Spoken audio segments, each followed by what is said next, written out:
ஓம் ஹர நம பார்வதி பதயே. ஹர ஹர மகாதேவா.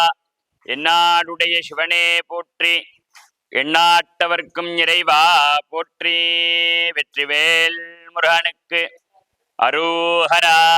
தஞ்சாவூர் மாவட்டம் ஒரத்தநாடு தாலுகா முள்ளூர்பட்டிக்காடு கிராமத்தில் எழுந்து அருள்பாலிக்கும் வள்ளி தேவசேனாம்பிகா சமேத ஸ்ரீ சுப்பிரமணிய சுவாமி ஆலயமானது கருங்கல் திருப்பணியானது நடைபெற்று அதனை தொடர்ந்து மகா கும்பாபிஷேகமானது வைகாசி 15ஆம் தேதி 29/5/2026 வெள்ளிக்கிழமை காலை 10 மணியளவில் சுப்பிரமணிய சுவாமி விமான கும்பாபிஷேகமானது நடைபெறும். அதனைத் தொடர்ந்து 10:15 மணியளவில் மூலஸ்தான கும்பாபிஷேகம் நடைபெறும்.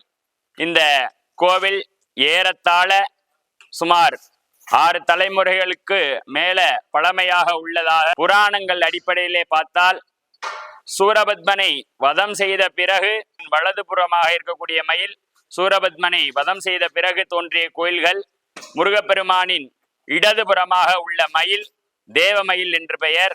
ஆகையினாலே நமது சூரபத்மனை சூரசம்ஹாரம் செய்வதற்கு முன்பதாகவே இந்த கோவில் உள்ளதாக அந்த கோவிலின் முருகனின் திருவுருவத்தில் உள்ள மயிலை வைத்து நாம் கணக்கிட முடியும். அவ்வாறாக ஏறத்தாழ மிகவும் பழமையான கோயில், மிக அழகாக கல்கார திருப்பணி செய்து புதியதொரு மண்டபத்துடன் அழகாக வண்ணங்கள் தீட்டி மிக அழகாகவும் காட்சிவிட செய்கிறது. அது சமயம் இந்த ஜீரணோத்தாரண அஷ்டபந்தன மகா கும்பாபிஷேக விழாவில் அனைத்து பொதுமக்களும் கிராம பொதுமக்களும் கலந்து கொண்டு எல்லாம் வல்ல சுப்பிரமணிய சுவாமியின் பேரருளை பெற்று செல்லுமாறு அன்புடன் கேட்டுக்கொள்கிறோம்.